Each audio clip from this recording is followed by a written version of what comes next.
आप ये कहना चाह रहे हो कि जब चार्ज फ्लो करता है तो हमें एक शॉक लगता है, लेकिन अगर चार्ज स्टैटिक है तो नो शॉक। ये कैसा क्यों है? सबसे पहली बात ध्यान रखो कि हमें हमेशा शॉक फ्लो से ही लगेगा, और कभी भी चार्ज स्टैटिक नहीं होता, कहीं ना कहीं ये फ्लो कर ही जाता है। एक्चुअली जब हमें कोई बॉडी में शॉक लगता है, हालांकि विष्णु ही सर ज्यादा बेहतर इसका आंसर दे सकते हैं, लेकिन मैं अपने लेवल पर बता रहा हूँ। अगर आप ज्यादा क्यूरियस हैं तो विष्णु सर से इस बारे में आप डिस्कस करें, तो ज्यादा बेहतर आंसर वो ही दे पाएंगे। हमारी बॉडी में इलेक्ट्रिक शॉक दो रीजन से फील होता है। पहला, कि हमारी बॉडी में जो है ब्रेन से लेकर के पूरी रीढ़ की हड्डी में ये सेंट्रल नर्वस सिस्टम और पूरी बॉडी में नर्व्स फैली हुई हैं। और जो हमारी नर्व्स हैं, ये जो हमें ब्रेन से, देखो ब्रेन से मेरी इस मसल्स को, मेरे पेन हाथों की उंगलियों की मसल्स को आदेश मिला कि ऐसे ऐसे घुमा दो पेन को, तो इन मसल्स ने घुमा दिया। लेकिन ये जो मिलता है, सिग्नल मिलता है, सिग्नल, या मैं इसे बोलूं कमांड, जो ब्रेन से जाकर के बॉडी तक जो कमांड जा रही है, वो कमांड जा रही है in the form of electrical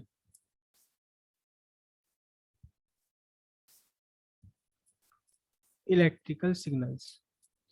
electrical signals है, और वो बहुत हल्के वोल्टेज होते हैं, बहुत हल्के वोल्टेज होते हैं।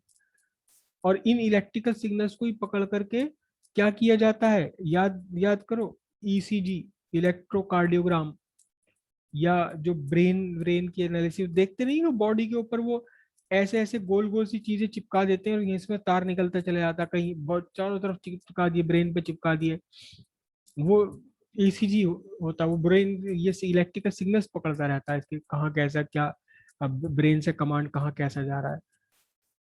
तो ये होते हैं बहुत बहुत हल्के वीक सिग्नल होते हैं, हम उन्हें हम नॉर्मली पकड़ ही नहीं सकते।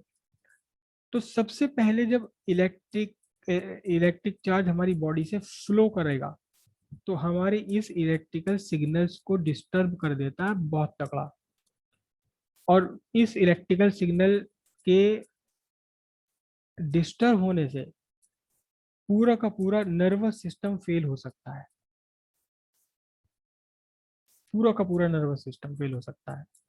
हो सकता है अगर सिग्नल्स हमारे बाहर से इलेक्ट्रिसिटी का फ्लो तकड़ा हो। दूसरी एक चेंज और होता है हमारी बॉडी में, इलेक्ट्रिकल सिग्नल्स चलने से, इलेक्ट्रिसिटी पास हो जाने से क्या होता है कि जो हमारा ब्लड है, ये एक कोलाइडल सॉल्यूशन है,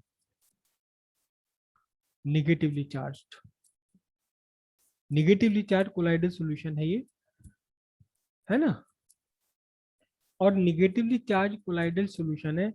जब यहाँ से इलेक्ट्रिसिटी पास होती है, तो निगेटिव इस सॉल्यूशन का, कोलाइड का, ये, मैं कोलाइड सॉल्यूशन वर्ड तो यूज ही नहीं कर सकते हम, कोलाइड है ये, निगेटिव चार्ज खत्म हो गया, तो जो निगेटिव चार्ज के रिपल्शन से ब्लड सेल्स आपस में एक दूसरे से हटी हुई थी, एक दूसरे से दूर दूर थी, चिपक नहीं पा रही थी, जब इनका निगेटिव चार्ज सबका खत्म हो गया तो आपस में ये क्या होती, ये चिपक जाती हैं। तो ब्लड क्या हुआ,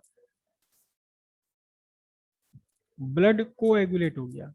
क्या हो गया, ब्लड ब्लड जो है वो कोएगुलेट हो गया, ब्लड जम गया। ब्लड जम सकता है, मैं कह रहा हूँ जम गया नहीं, जम सकता है। तो अगर इलेक्ट्रिसिटी का फ्लो हमारी बॉडी में होता है, तो सबसे पहले तो सिग्नल फेल हो सकते हैं, पूरा नर्वस सिस्टम फेल हो सकता है, या इससे भी ज्यादा स्ट्रांग हो जाए तो फिर ब्लड को एगुलेट हो सकता है। लेकिन ये होगा कब? भाई इलेक्ट्रिकल सिग्नल चल रहे हैं, एक वायर में, एक तार में इलेक्ट्रिकल सिग्नल चल रहे हैं, जब दूसरा इलेक्ट्रिकल इंपल्स इससे बहुत स्ट्रांग चले इसके अंदर, या ये कोगुलेशन में क्या होगा, जब ब्लड सेल्स का निगेटिव चार्ज कहीं चला जाए, चल के खत्म हो जाए यहाँ से। इसलिए जब तक चार्ज हमारी बॉडी पर रुका हुआ है, तब तक हम इन दोनों फिनोमिनन्स में कुछ भी नहीं होता, तो हमें शॉक भी नहीं लगेगा। लेकिन जब वो चला, चार्ज चार्ज चल के गया, तो फिर क्या होता है, फिर या तो ये हो सकता है इलेक्ट्रिक ब्रेकडाउन हो सकता है, तो सिग्नल ब्रेकडाउन हो सकते हैं, नर्वस सिस्टम का ब्रेकडाउन हो सकता है, या ब्लड कोएगुलेट हो सकता है। लेकिन होगा तो तब ना, देखो कि इस ब्लड पर नेगेटिव चार्ज है, ये नेगेटिव चार्ज कहीं चला जाए, फ्लो कर जाए, ताकि ये दोनों आपस में जिनका रिपल्शन था वो रिपल्शन खत्म, आपस में जुड़ के जम गए, कोएगुलेट हो गया ब्लड ब्लड का। इसलिए जब हमारी बॉडी में से पास होता है कोई चार्ज, तभी ये कंडीशंस बनती है। अच्छा, एक बात और, कि 100 वोल्ट या 200 वोल्ट से तो भयानक झटका लगता है, लेकिन मैंने कहा कि 25,000 30,000 वोल्ट जनरेट हो गया किसके ऊपर, कंघे के ऊपर, तो भी हमें कोई झटका नहीं लगा, कोई वोल्टेज नहीं लगा। रीजन क्या है कि ये डिपेंड करता है इलेक्ट्रिकल सिग्नल, और ये कितना ये इन दोनों फिनोमेनन का होना डिपेंड करता है क्वांटिटी ऑफ चार्ज, कितना चार्ज फ्लो कर रहा है। जब एक बैलून को आप 25,000 वोल्ट तक 40,000 वोल्ट तक चार्ज कर देंगे तो वोल्टेज तो बहुत हाई हो गए, लेकिन उसके ऊपर चार्ज कितना होता है, charge is of the order of 10⁻⁻⁹ coulomb. इतना नैनो कूलम का जो चार्ज है, इससे हमें कोई फर्क नहीं पड़ता फ्लो हो जाने से। लेकिन जब 100 वोल्ट या 200 वोल्ट की सप्लाई को टच कर लिया किसी बंदे ने बाय दी वे, तो क्या होगा, फिर तो लार्ज अमाउंट ऑफ चार्ज, फिर तो हजारों कूलम चार्ज एक साथ फ्लो कर जाएगा, और जब वो large amount of charge flow करता है, तब ये किस्सा, तब ये कंडीशंस बन सकती है। इसलिए हमें जो झटका लगता है वो वोल्टेज से नहीं लगता, केवल हाई वोल्टेज होना नहीं जरूरी नहीं है, क्वांटिटी ऑफ चार्ज, जब quantity of charge sufficiently large होगी तब झटका लगेगा, भले ही वोल्टेज लो हो या हाई हो, उससे कोई फर्क नहीं पड़ता।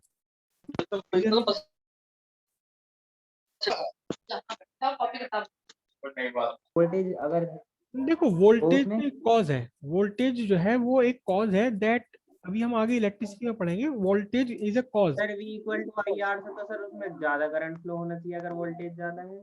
हाँ, वोल्टेज अगर ज्यादा है, लेकिन वोल्टेज ज्यादा है तो V equal to I R से बहुत तगड़ा करंट फ्लो होना चाहिए, लेकिन इस करंट को, करंट क्या है, current actually flow of charge है, सोर्स के पास चार्ज तो हो भाई, 60,000 वोल्ट है, लेकिन चार्ज जो सोर्स फ्लो करवा रहा, वोल्टेज तो उसके 60,000 है, लेकिन उसमें है कितना, उसमें चार्ज ही नहीं है कुछ भी। सोचो, चलो मैं और थोड़ी डिटेल आपको बताऊं, और थोड़ी सी डिटेल आपको बताऊं कि ये हाई वोल्टेज का और अमाउंट ऑफ चार्ज का मतलब क्या है। ये देखो ध्यान से, एक आपके पास बाल्टी रखी हुई है, इस बाल्टी में यहां तक पानी भरा हुआ है, ठीक है, इस बाल्टी में 5 लीटर पानी है, ठीक है। उसके बाद आपके पास एक पाइप है, पानी का पाइप है, वो आप तीसरी मंजिल तक ले गए हुए हो, नीचे ग्राउंड फ्लोर से तीसरी मंजिल तक ले गए हुए हो, और पतला सा पानी का पाइप है, बिल्कुल पतला सा पानी का पाइप है। पता चला इसका जो हायर लेवल है वो, इसका तो लेवल है कितना, फ्यू इंचेस, 1 फीट, और इसका कितना है, ये 30 फीट है, तो ये हाई वोल्टेज है इस टाइम। अब अगर इसको फ्लो कराओगे तो amount of water 5 litre flow करेगा, लेकिन इसमें से अगर फ्लो करा दोगे तो 1 लीटर पानी भी नहीं निकल कर आएगा इसमें से। तो हाई वोल्टेज होना जरूरी नहीं है, हाई वोल्टेज होने का मतलब ये नहीं कि करंट बहुत तगड़ा फ्लो करेगा भाई, ये सोर्स हो गया, आपके सोर्स ऑफ वाटर हो गया, इसके पास है ही ना, ठीक है, हाई लेवल पे था, बहुत ऊंचा था, तेजी से फ्लो कर जाएगा एकदम, लेकिन है ही कितना इसके पास तो है ही ना, 1 लीटर पानी भी नहीं है इसमें, तो आपको फ्लो कम मिलेगा, फ्लो तकड़ा तो मिलेगा, कम मिलेगा, लेकिन यहाँ लो लेवल है, लेकिन फिर भी इसमें कंसिडरेबल अमाउंट है। तो ये अमाउंट ऑफ चार्ज और वाटर लेवल, या amount of water, water level, या अमाउंट ऑफ चार्ज और पोटेंशियल, पोटेंशियल एक लेवल के जैसा है। जरूरी नहीं कि जब हाई पोटेंशियल होगा तो आपके हाई करंट ही मिलेगी। V equal to I R जो फॉर्मूला आप यूज करते हैं ना, वो तब करते हैं जब आपके पास सोर्स के पास इनफाइनाइटली लार्ज चार्ज है, चार्ज फ्लो कराने के लिए वो उसके पास ढेर है, ढेर सारा चार्ज है, तो फिर हाई वोल्टेज से हाई करंट फ्लो कर जाएगी। ये बात आपकी तब एप्लीकेबल होगी जब आपका सोर्स, आप स्टैंडर्ड सोर्स हो, कांस्टेंट सोर्स हो, जो लगातार चार्ज फ्लो कराता चला जाता है। आगे भी और इलेक्ट्रिसिटी में क्लियर होगी बात आपको, ठीक है। हाँ हाँ, जब आप किसी बैलून को रगड़ रहे हैं या कंघे को आप रगड़ रहे हैं अपनी बालों में, तो अमाउंट ऑफ चार्ज तो उसके पास बहुत कम है, लेकिन वोल्टेज उसके बहुत हाई है, लेवल बहुत ऊंचा है।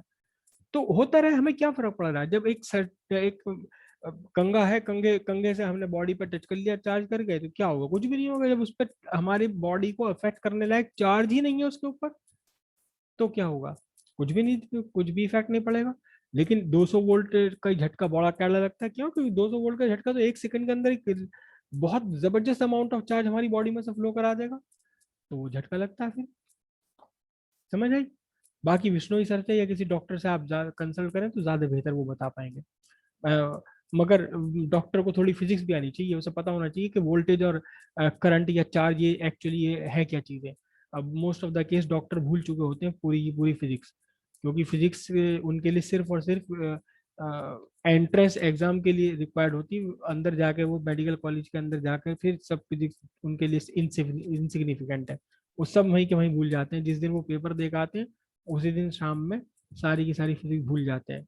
वोल्टेज और करंट और इनका आपस का क्या रिलेशन है, क्या इनका फिजिकल सिग्निफिकेंस है, मीनिंग क्या है इनका एक्चुअली, हमारी इस दुनिया में चार्ज का मीनिंग क्या है या वोल्टेज का मीनिंग क्या है।